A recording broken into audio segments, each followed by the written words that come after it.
Paulie is good, but Danny's better. I'm not using Paulie as no mascot, no puppet. No, I'm respecting Paulie as a fighter. He's coming. Paulie's coming that night to fight. He's not. Hold on. He's not coming. He's not coming.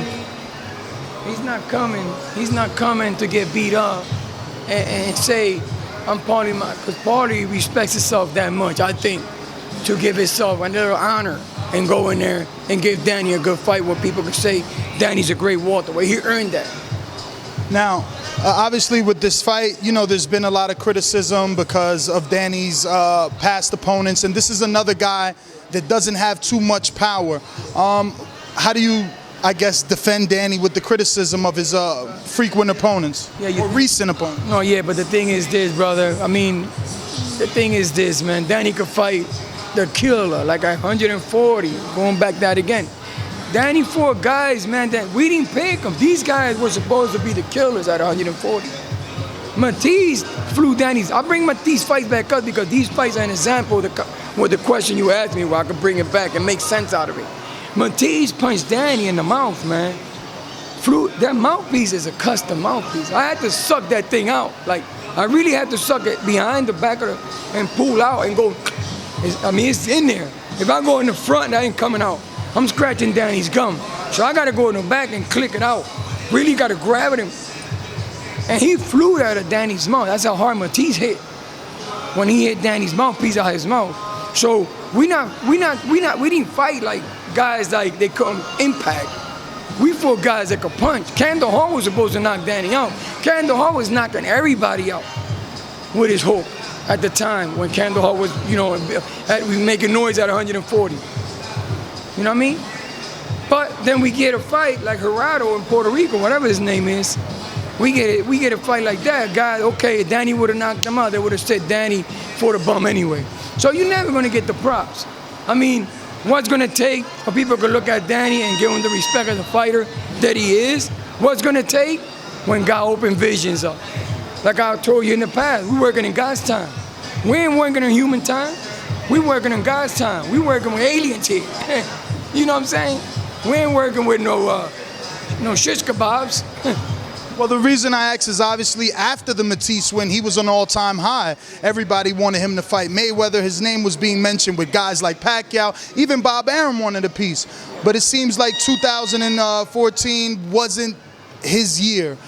You know, he had the Herrera incident in his homecoming. Then obviously people got upset with the Salka.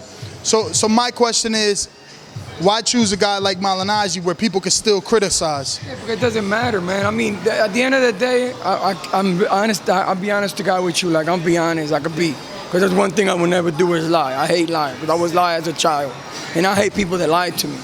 The thing is this, when it comes to that part of the business, I can't interrupt because, like I said before, I'm the trainer. I do my job as a trainer. Danny's a fighter. He does his job as a fighter. Al Haym is the man. He does his managing job. What happens is when you try to do too many jobs and you try to control, then shit happens because now you want to make calls on every job that you don't know. Like, I don't know that part of the game. Like the manager thing, I don't know. I never does a manager. Not that I'm saying that I can't learn the business, but that's not my job. That's not my title. So I can't. It's understandable. All right, so let's talk about something that you could talk about. Obviously, July 11th, I was in Tampa, and Keith Thurman made it clear that Danny Garcia is coming to his division, and he would like to welcome Danny Garcia to his division. Is that a fight that you're open to, a Keith Thurman, or are you taking it one step at a time to first see how Danny does in this fight? Whatever Al wants to do. If Keith Thurman is the man, then Keith Thurman is the man. We're not going to ditch nobody because you can't ditch the top guns. If you're supposed to call yourself a top gun in a division, now, I'm not saying Danny is the top gun yet, because I'm not gonna say something that we're not there yet. So I'm backwashing. I'm talking a bunch of nothing. I'm talking a bunch of nonsense. But if we coming like we did at 40, and we coming strong, and we coming hungry, and then if Keith Thurman's end up to be the guy that we gotta fight one day, and then it is, then Keith Thurman will be the guy that we gotta fight. It doesn't matter. Now, what did you think of Keith Thurman's performance versus Luis Collazo? I'm sure that's a guy that you know. He's been chosen to be the inaugural event both times on ESPN and NBC. But he got a lot of criticism for his win over Collazo when I seen a guy not go down over a serious body shot. He should have been, I guess, praised for being so tough and not going down and then stopping Collazo due to cuts. Oh, yeah, he did good. I mean, he was doing good. He got hit. I mean, you can get hit. It's part of the game. One shot could change the fight around. If they need to be getting mad at, they need to get mad at Collazo. He stepped it up if he wanted to and he didn't. If I'm going to be mad, I'm going to be mad at Collazo, not the winner. Because Collazo, I mean, he looked great. I mean, he was getting hit, but he came back, still was strong, and then next thing you know, the fight ends. I'm like, what the hell just happened? This man just hurt this man with a body shot. Goes out, comes back in and says he can't see. He was in there, I mean, I don't know, because No, the cut was bad. I was lucky enough for Team Collazo to let me in the back, and it was about 3 cuts on that one right eyelid, and it was bad, but you know, we've seen guys fight with worse cuts. I mean, Vitaly Klitschko fought Lennox Lewis with a bad cut till the ref stopped it.